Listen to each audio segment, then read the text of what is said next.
Channel देख रहे हैं, मैं इमरान खान हूं। पहले तो एक कन्फ्यूजन को दूर करते हैं, और ये कन्फ्यूजन जानबूझकर फैलाई जा रही है। अरशद शरीफ साहब के बारे में, साबिर शाकिर साहब के बारे में, मुहित पीरजादा साहब के बारे में भी, दीगर बहुत सारे सहाफियों के बारे में, इवन मेरे बारे में भी वो ये फैलाई जा रही है कि एस्टेब्लिशमेंट ने जब कहा कि शरीफ खानदान चोर है, डाकू है, या आसिफ अली जरदारी है, इनके साथी चोर और डाकू हैं, तो आपने एस्टेब्लिशमेंट पे यकीन कर लिया, और बाद में साबित हुआ कि वो चोर और डाकू नहीं है। और ये इस किस्म का चीज है कि आपने एस्टेब्लिशमेंट के कहने के ऊपर आप कठपुतली की तरह चले और आपने उनकी बात पे यकीन कर लिया। मैं जरा आपको क्लियर कर देता हूं। अरशद शरीफ एक शानदार इन्वेस्टिगेटिव जर्नलिस्ट थे। साबिर शाकिर साहब की सहाफत का आप सबको पता है, बाकी सब दोस्तों का भी आइडिया है। मुझे खुद अपने आप को कायल करने में बहुत लंबा टाइम लगा था, इस बात पर कायल करने में कि वाकई ये चोर और डाकू हैं। मैंने बहुत सारे डॉक्यूमेंट्स देखे थे, बेशक वो डॉक्यूमेंट्स हमें एस्टेब्लिशमेंट के लोग या दीगर इदारों के अंदर जाकर हम वहां से हासिल करते थे, हम उन्हें काउंटर चेक भी करते थे, हम केसेस को भी देख रहे थे, सवालात भी पूछते थे। जब जवाबात नहीं आ रहे थे, इवन ये जो सहाफी आजकल ये वाला बयानियां फैला रहे हैं कि एस्टेब्लिशमेंट के कहने के ऊपर सिर्फ शरीफ खानदान को चोर और डाकू कहा गया है, इनके अपने पूछे हुए सवालात का जवाब भी शरीफ खानदान या आसिफ अली जरदारी साहब तो वैसे ही नहीं देते जवाब।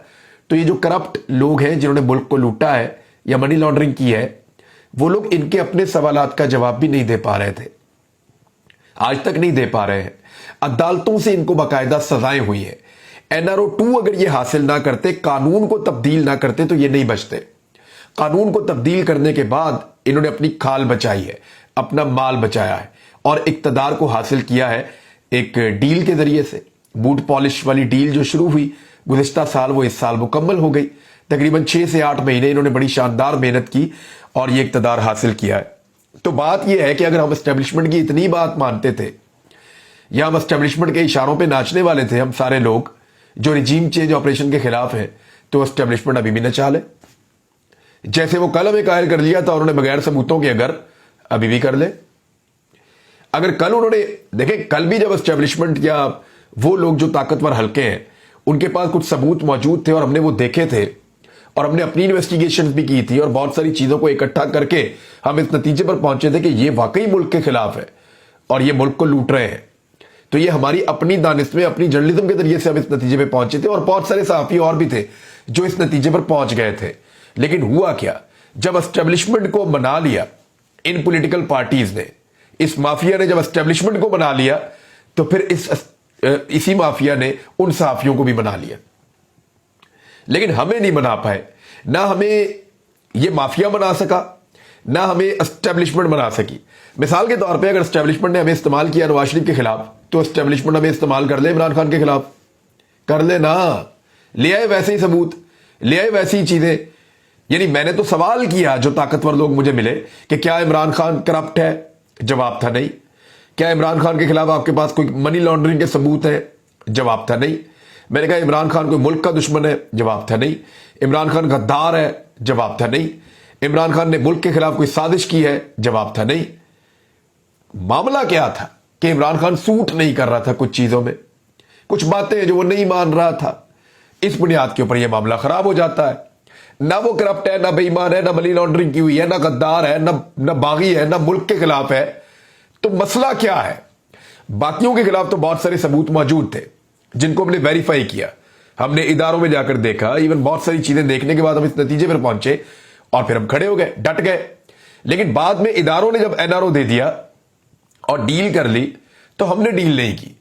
लेकिन इदारों के साथ साथ बहुत सारे सहाफी भी साथ मिल गए, और अब वो सवाल उठाते हैं कि एस्टेब्लिशमेंट ने कहकर नवाज शरीफ को गंदा किया था, एक्चुअली कसूर एस्टेब्लिशमेंट का था। नहीं जी, एस्टेब्लिशमेंट अभी इमरान खान को भी गंदा कर दे ना, उसी तरह ले आए सबूत हमारे पास, हमें दोबारा कायल कर ले।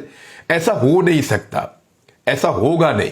वजह यह है कि इस किस्म की चीजें जो उस माफिया के खिलाफ निकली थी, या वो रवायती पुरानी पॉलिटिकल पार्टीज के खिलाफ मनी लॉन्ड्रिंग के और करप्शन के केसेस निकले थे, उस तरह की कोई चीज, यानी एक घड़ी निकाली है, और वो भी इमरान खान ने कानून के मुताबिक ली हुई है, कोई चीज ये नहीं निकाल सके।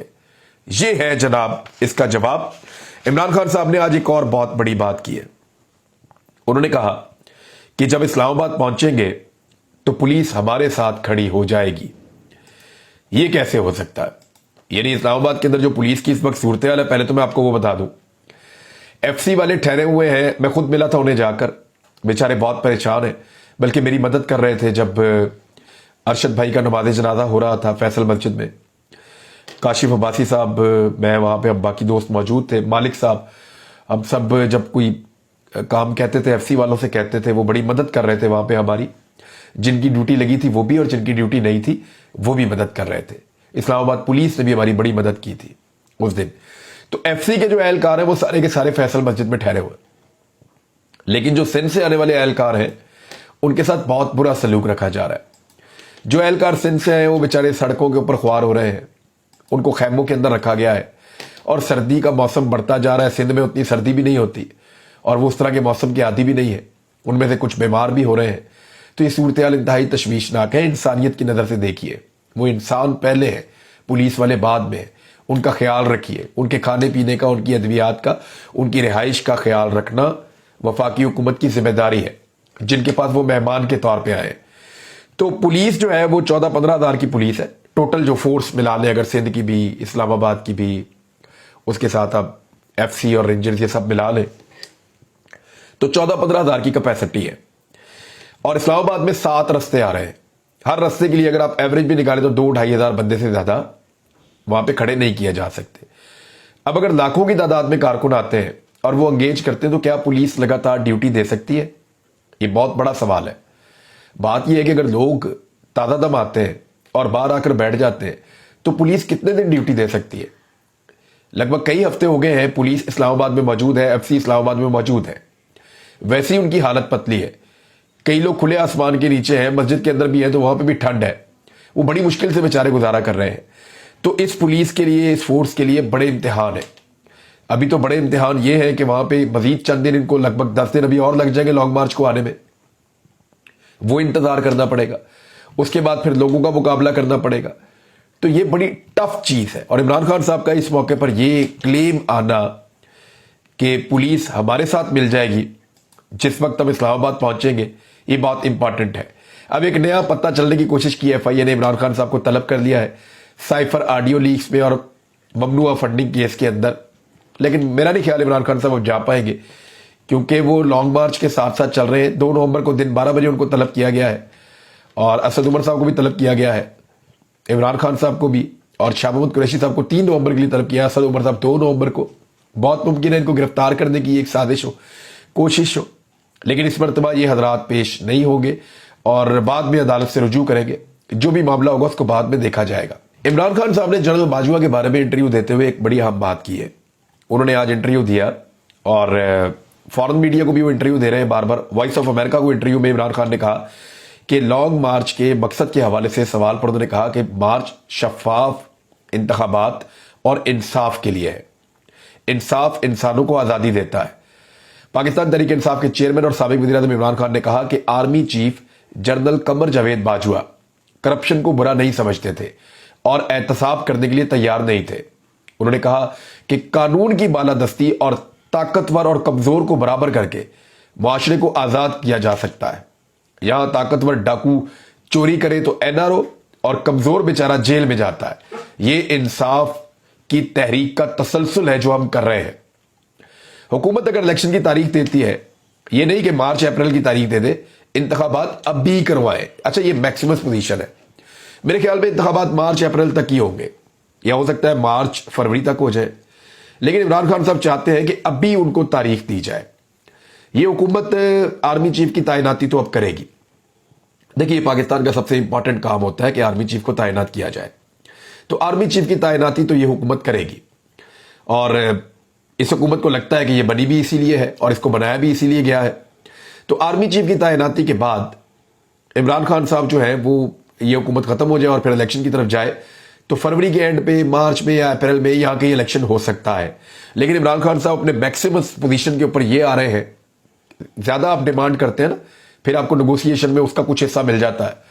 تو ہو سکتا ہے کہ حکومت شروع ہو, نہیں جی ہم مئی میں یا جون میں کروا لیں گے یا بجٹ کے بعد کروا لیں گے, اور عمران خان صاحب کہیں نہیں جی نہیں آپ ابھی کروائیں, تو پھر بیچ کا کوئی راستہ نکلے.